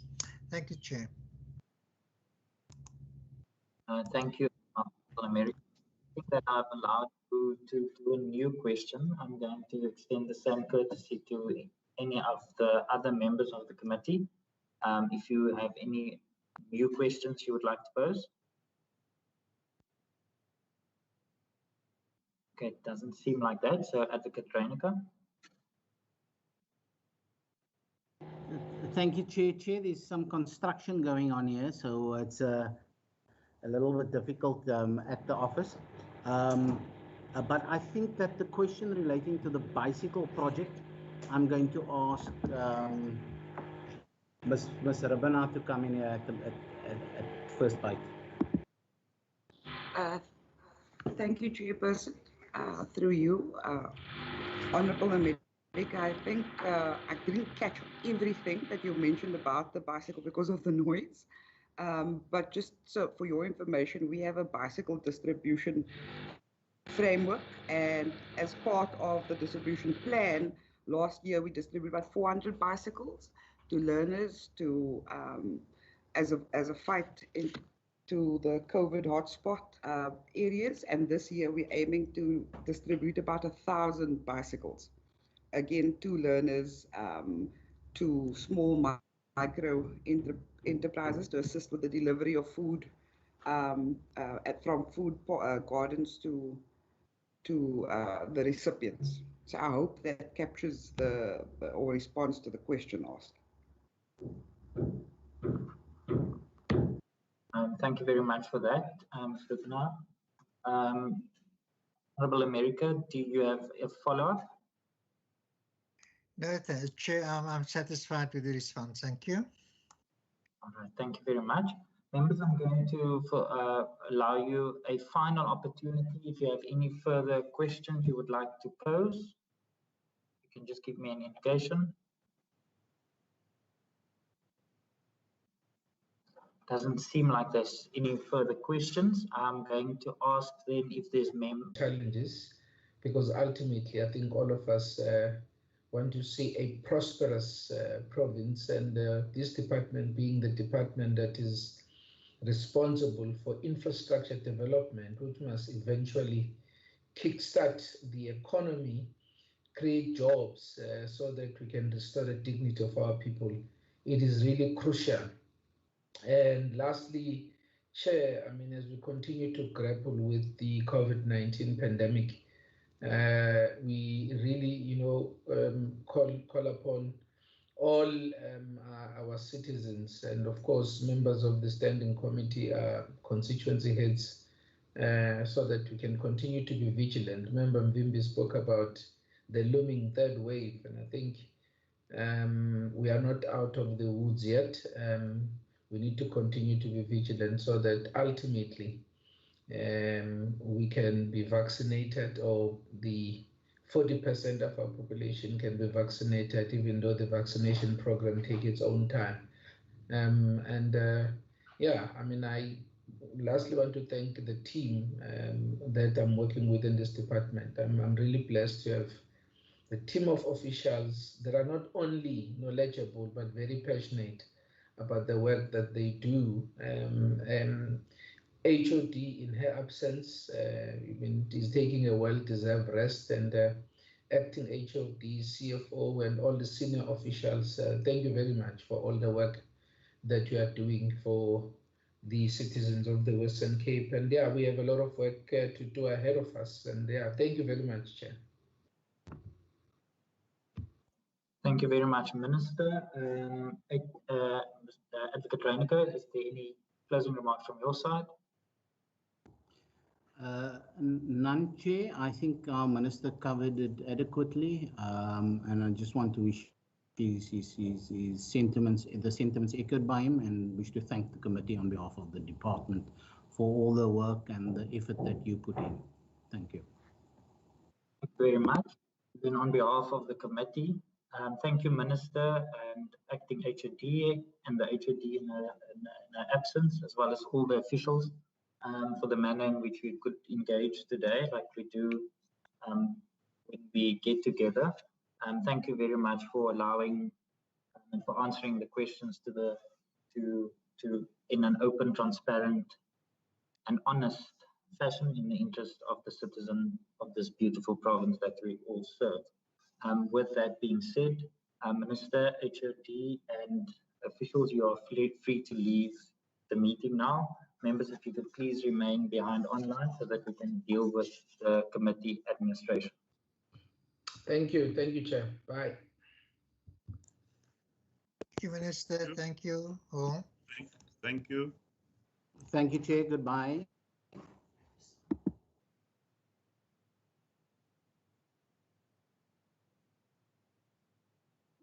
Okay, thank you, members.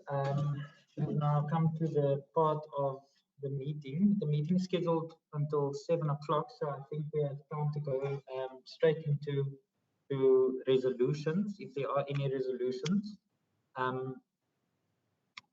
from the presentation or request for information. None from our side, Chair. Right. Okay, it seems like there's no resolutions.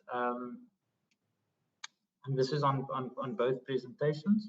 So I'm going to go into straight into the Western Cape Third Adjustment Appropriation Bill. Members, we now need to either support or not support the vote.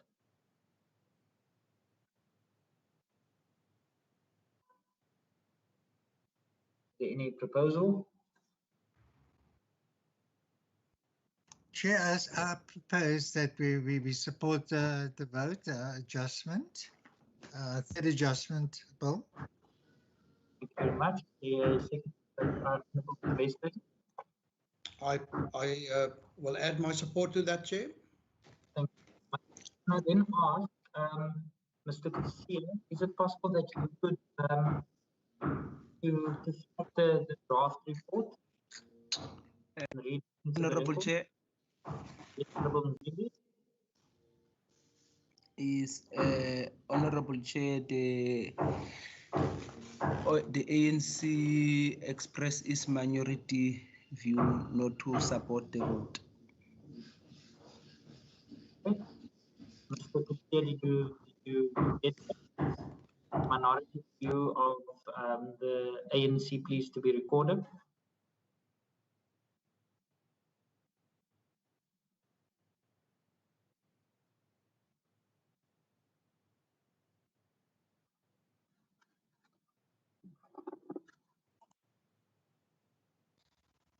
Chairperson, is the report visible? The report is visible to me. Members, okay. Can you all see it? Yes, Chair. All right. Yes, it's all visible. Members, I just want to read it into the record.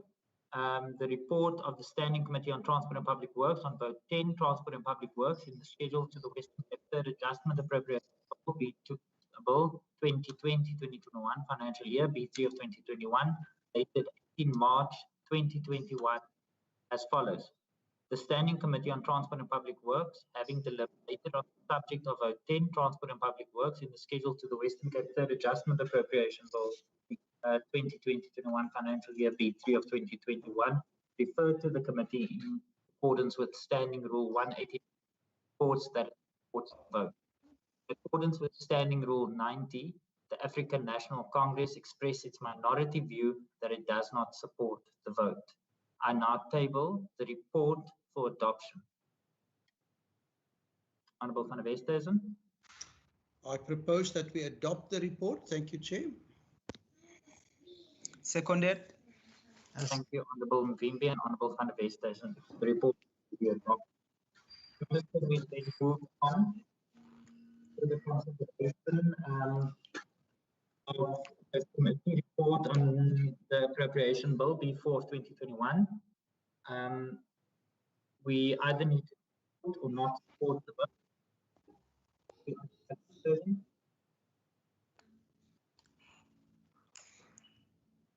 I propose that we support, Chair. Seconded. Thank you, Honourable America and Van der Westhuizen. Minority view, Chairperson. But I not to support. Not to support. You expressing your minority view not to support. Honorable Mvimbi. Yes, Chairperson. Thank you. Yes, Chairperson. Can you please slide the draft committee report?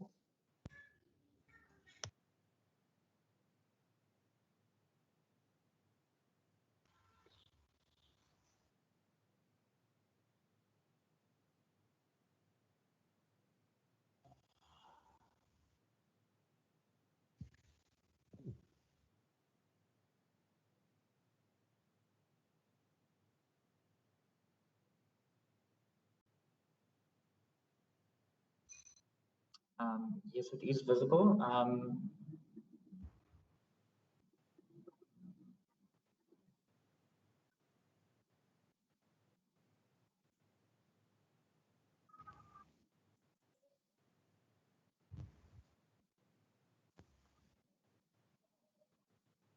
All right, thank you, Mr. Kutsia. Thank you, members. I'm now going to, for the record, read the draft committee report into record.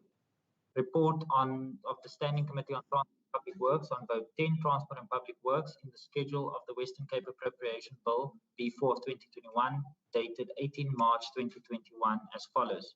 The Standing Committee on Transport and Public Works, having deliberated on the subject of vote 10, Transport and Public Works, in the schedule to the Western Cape Appropriation Bill B4 of 2021, referred to the committee in accordance with Standing Rule 188, reports that it supports the vote. And then in accordance with Standing Rule 90, the African National Congress expressed its minority view that it does not support the vote. I table the draft for adoption. Proposed. Thank you, Honorable Mvimbi. And I propose that, or I will second the proposal that we adopt this report. Thank you very much, Member Mvimbi and Van der Westhuizen report. If there's no further the consideration and adoption of the draft committee minutes of the 2nd of February 2021, just could see if you could please flag those.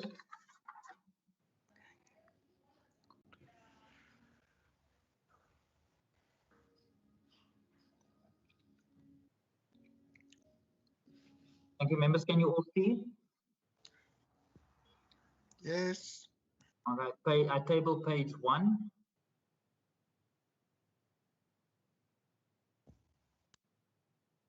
Any edits or amendments? Agreed. Page 2. Any edits or amendments? Honorable, is that an old hand or a new hand? It's an old hand, but can I speak? Yes, you may. Yes, I propose that we adopt the minutes. Thank you very much, Honorable Van der Westhuizen. I second that, Chair. Thank you, Honorable Speaker. The minutes have duly been adopted. Members, are there any further resolutions or actions that you would like to table? If not, thank you very, very much, members, and allow me an opportunity, Mr. Kutsia, Mr. Vermeulen, and ICT. Thank you very much for your assistance and support to make sure that this meeting ran as smoothly as it did. Members, thank you very much for the manner in which we could deliberate and for your support during this meeting. The meeting is adjourned. Thank you, Chair. Thank you, Chairperson. Thank you, Chairperson. Thank you, Chair. Thank you, Mr. Kutsia. Appreciate. Pleasure.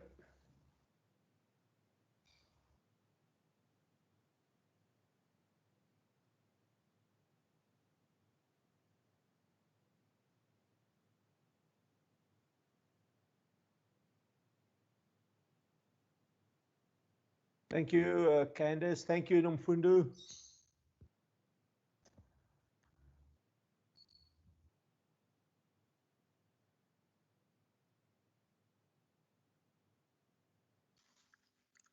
Siraj. It's not here.